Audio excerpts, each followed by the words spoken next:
Sanibonani, welcome back to enye video. Ngiyabonga kakhulu ukuthi ungene. Thank you so much. Ngicela ke mangaka subscribe le channel, ngicela subscribe, ulike i-video, share i-video as well, ushare nakwabanye. Kunodaba endibonile ke ngekuka Mamkhize neSARS. Siyazi ukuthi uMamkhize unenkalakathi yendaba ke noSARS bafowethu engapheli nokuphela. Manje kukhulunywa ngokundaba yokudayiswa kwemizi kaMamkhize. Sekukhumbula kwakudayiswa yonke into including izikhwama ezaphuma la zavela lana kuma social media ukuthi badayisa amabhegi, amanye ngashipi, amanye nga1010. Inzima indaba kaMamkhize bafowethu, khumbula nange-soccer team yakhe kwathiwa nanso uSARS uzodayisa i-soccer team. Hayibo, kwabuya nendaba yamabhegi eyangimangaza kakhulu, ngathi hayibo uSARS uzadayise ngisho nezikhwama as long as unento ebizayo engathi i-cost imali ethe, you know what I mean.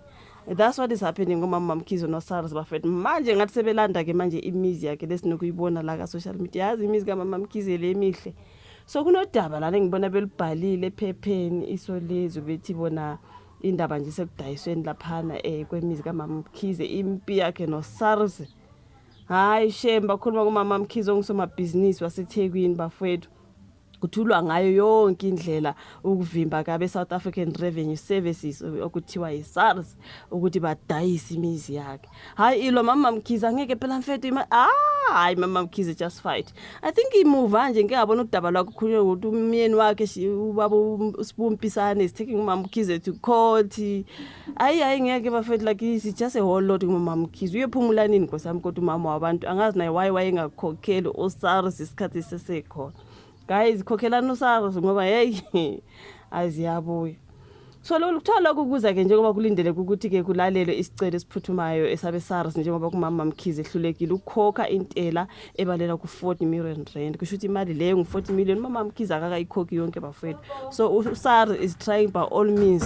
Guys, so bengikhuluma ngokuthi uSARS is trying by all means ukuthi ke aza athole imali yakhe yonke iphelele from uMamkhize. So yeah, it is honestly going down. Kuthiwa izola abameli bakaMamkhize batshela inkantolo enkulu yaseThekwini ukuthi isicelo seSARS sokuthi idayise imizi kufanele sisuswe ohlwini lwamacala azolalela ke inkantolo ngephuzu elithi udaba ngaluphothumi. So iSARS iyanikele inkantolo ukuyofuna imvume ke yokudayisa imizi. Izwakalisa ukukhathazeka ngokuthi ke impahla kaMamkhize iyawohloka futhi ke ilahlekelwa amandla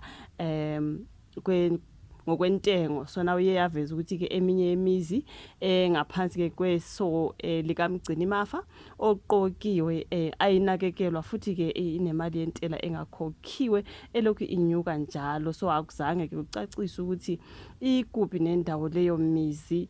So na kuthiwa ku-advocate Nethemba Ndlovu obemela uMamkhize nowayengumyeni wakhe umnumzana uSibumpisane usoleke iSARS ngokwehluleka okubambelela kwimigomo elawula ke ezokufakwa kwezicelo eziphuthumayo.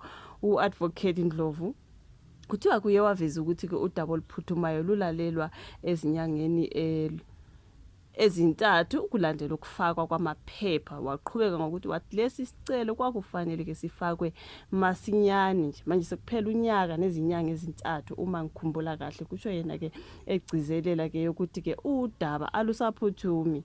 So abameli bakaMamkhize bathe le mizi iSARS efuna ukuyidayisa ihlala amakhasimende kaMamkhize. Noko ijaji Jacqueline maybe Hendricks libuza ukuthi ke lokhu kwakungachazwanga ngani ezincwadini ezifungelwe. Litheke zine izincwadi ezifungelwe ezabhalwa, wathi ke kuzona akukho neyodwa eyaveza lokho. So ke kuthiwa ke uSnyman ongiyena omele iSARS uye wakuphikisa ukuthi abameli bakaMamkhize bazame ukwenza izethulo ukuphendula ke obokubuzwa yijaji. Uthe iSARS inecala eqinile lokudayisa elethule phambi kwenkantolo. uSnyman uye wabeka iphuzu lokuthi ukuguqula imizi ibe yimali kuzosiza zombili izinhlangothi olukaMamkhize kanjalo neleSARS. Kambe ukuthi uMamkhize uzobe sizakele mokudayisa imizi lenkosi yami noma uzobe lahlekelwe. Hayi ngeke. Pho Mamkhize uthe njengoba ke ama-account kaMamkhize asemabhange evaliwe akakwazi ukunakekela imizi futhi neSARS ngeke isebenzise imali yabakhokhi bentela ukuze yenze lokho. Sinayimene wachaza futhi ukuthi yonke imali ezokwenziwa ngokudayisa kwemizi kuzobe kwenziwa ngaphansi kweso likamgcini mafa kaSARS kuze kuba ukuthi ke udaba lokukhokhwa kwentela luyaphothulwa waveza nokuthi uma kwenzeka ukuthi uMamkhize ephuma phambili ecaleni uyobe sebuyiselwa imali yakhe. uHendricks uphinde wabuza umbuzo obalekile othi yena kuyokwenziwa kanjani uma uMamkhize ethi ufuna umuzi wakhe hayi imali. So ephendula kuSnyman uthe uMamkhize wayengazange ayitshela inkantolo ngokusemthethweni ukuthi kukhona imizi angafuni ukuthi idayiswe ibalekile. So ukwenza isibonelo ngelithi mhlawumbe umuzi ungokanina.